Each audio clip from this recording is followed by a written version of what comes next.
Hello, dear students. Welcome to English class. Today we shall study the new lesson, that is Ishwaran the Storyteller, written by R.K. Lakshman. Dear students, before going to begin the chapter, let us see about the introduction. The title of the chapter, Ishwaran the Storyteller, tells us that this story is about Ishwaran. He is called the storyteller because, as storytelling is an art, he is good at it. Ishwaran uses special effects, does voice modulation, uses his body language to make the story realistic so that the listener, that is Mahindra, gets attracted and captivated in his story. The writer wants to highlight this quality of Ishwaran, that he was so good at telling stories that they appear to be real. His stories were a source of entertainment for Mahindra. So now let us begin the chapter. The story was narrated to Ganesh by a young man, Mahindra by name. He was a junior supervisor in a firm which offered on hire supervisors at various types of construction sites, factories, bridges, dams, and so on. Mahindra's job was to keep an eye on the activities at the work site. He had to keep moving from place to place every now and then as ordered by his head office. From a coal mining area to a railway bridge construction site. From there, after a few months, to a chemical plant which was coming up somewhere. Dear students, here supervisor means a person whose job is to check the work of all the other people. So here Mahindra narrated a story about his cook Ishwaran to Ganesh. And Mahindra worked as a junior supervisor in a company which provided junior supervisors to various construction companies on rent. He got posted at different sites like factories, bridges, and dams which were under construction. Mahindra's work was to keep an eye on all the workers at the site. He had to change places often and worked at various places like a coal mine, a railway bridge construction site, and construction site of a chemical plant. Let us see next. He was a bachelor. His needs were simple and he was able to adjust himself to all kinds of odd conditions. Whether it was an ill equipped circuit house or a makeshift canvas tent in the middle of a stone quarry. But one asset he had was his cook, Ishwaran. The cook was quite attached to Mahendra and followed him uncomplainingly wherever he was posted. He cooked for Mahendra, washed his clothes, and chatted away with his master at night. He could weave out endless stories and anecdotes on varied subjects.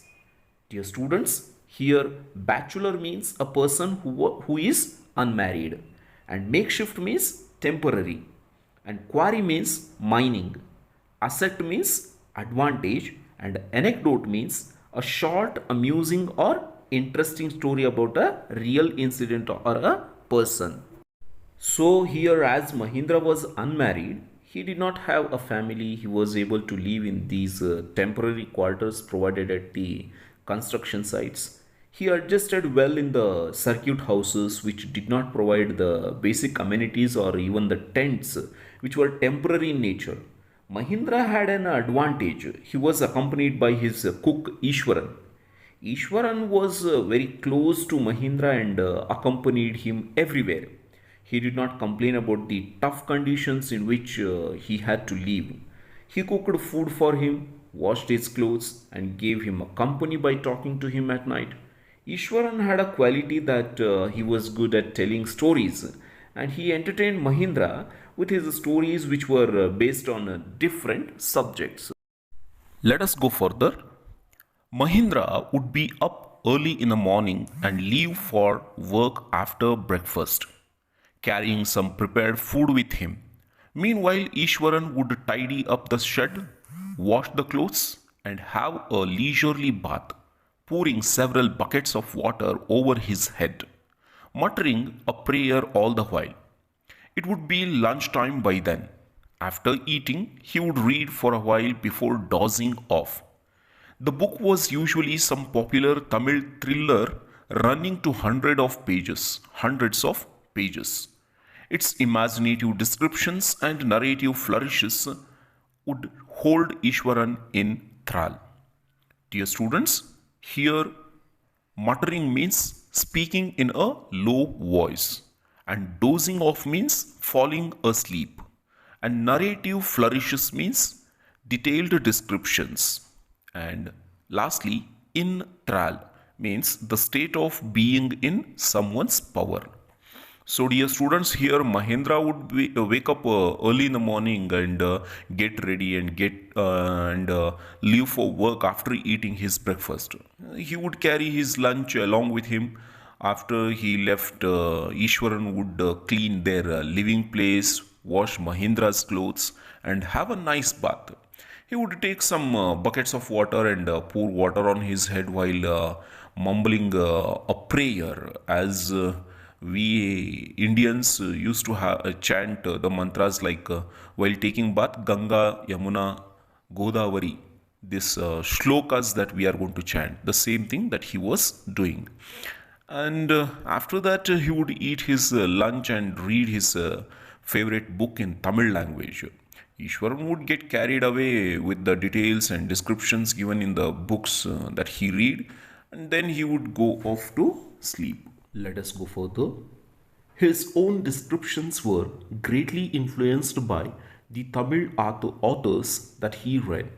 When he was narrating even the smallest of incidents, he would try to work in suspense and a surprise ending into the account. For example, instead of saying that he had come across an uprooted tree on the highway, he would say, with eyebrows suitably arched and hands held out in a dramatic gesture, the road was deserted and I was all alone. Suddenly, I spotted something that looked like an enormous bushy beast lying sprawled across the road. I was half inclined to turn and go back, but as I came closer, I saw that it was a fallen tree with its dry branches spread out. Mahindra would stretch himself back in his canvas chair and listen to Ishwaran's tales uncertainly. Dear students, here arched means curved and gesture means a movement of hands for head to indicate something. And deserted means empty, enormous means huge. Here, as Ishwaran read stories with detailed descriptions, he narrated them in the same way. Mahindra recollects that he would narrate even a small incident with a lot of suspense and surprise, which made it very interesting for the listener.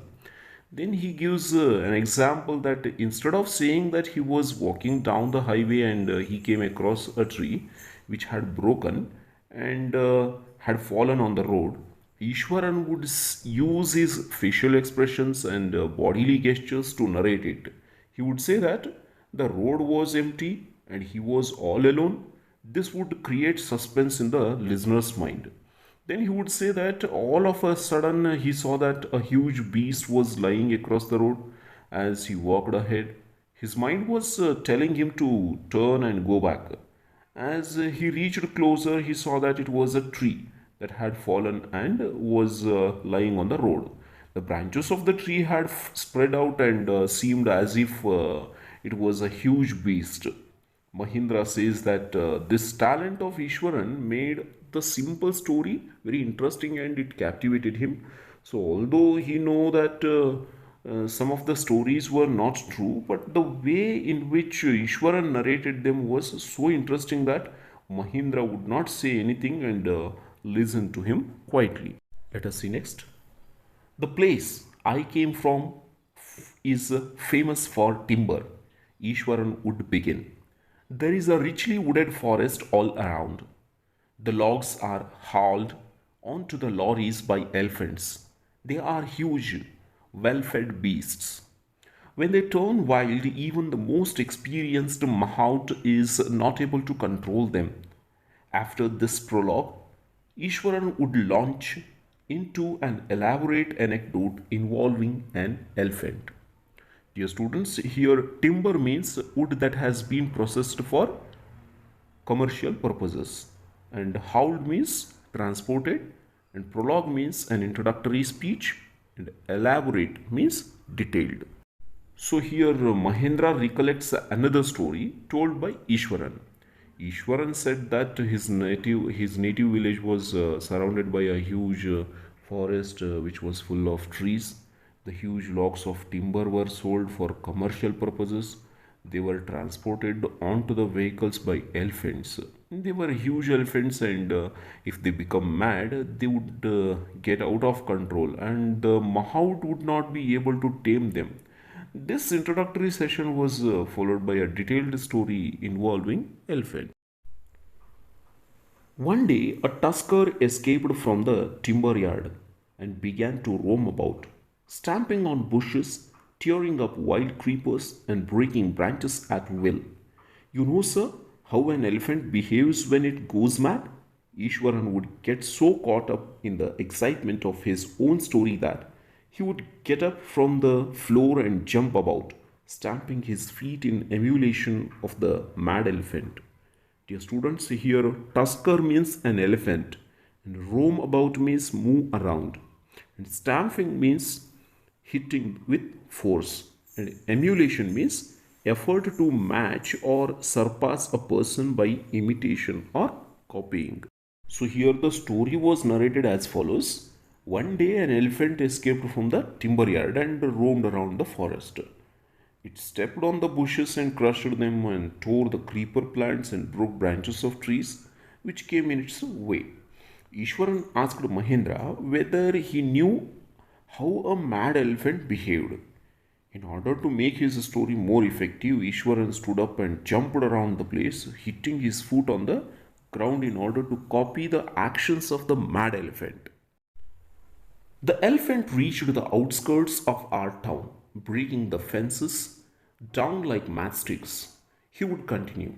It came into the main road and smashed all the stalls selling fruits, mud pots, and clothes. People ran helter skelter in panic. The elephant now entered a school ground where children were playing. Breaking through the brick wall, all the boys ran into the classrooms and shut the doors tight. The beast grunted and wandered about, pulling out the football goalpost, tearing down the volleyball net, kicking and flattening the drum kept for water, and uprooting the shrubs. Meanwhile, all the teachers had climbed up to the terrace of the school building. From there, they helplessly watched the depredations of the elephant. There was not a soul below on the ground. The streets were empty as if the inhabitants of the entire town had suddenly disappeared. Dear students, here outskirts means outer area, helter skelter means here and there, and panic means sudden fear causing unthinkable behavior, and grunted means made a loud sound, and depredations means attacks which are made by a destroy something. Dear students, here as the elephant reached the outer boundary of their town, it broke the fences. The fences seemed as if they were like matchsticks for the huge elephant. The elephant reached the main road and broke all the stalls selling different things like fruits, mud pots, and clothes. The people were taken unaware, and so they ran here and there. Then it broke the wall of a school and entered the ground where the students were playing. All the students ran back into their classrooms and closed the doors. The elephant made loud noises and roamed around in the school ground. It broke the goalposts in the football ground, tore the net that had been put up in the volleyball court, stepped on the water drum and broke it, and tore many plants as well. The teachers had climbed into the roof of the school building and watched helplessly as the elephant destroyed the school property. There was not even a single person to be seen around. All the streets of the town were empty as all the people were scared of the mad elephant. Thank you, dear students. The remaining part of the story will be continued in the next class. Till then, take care. Have a good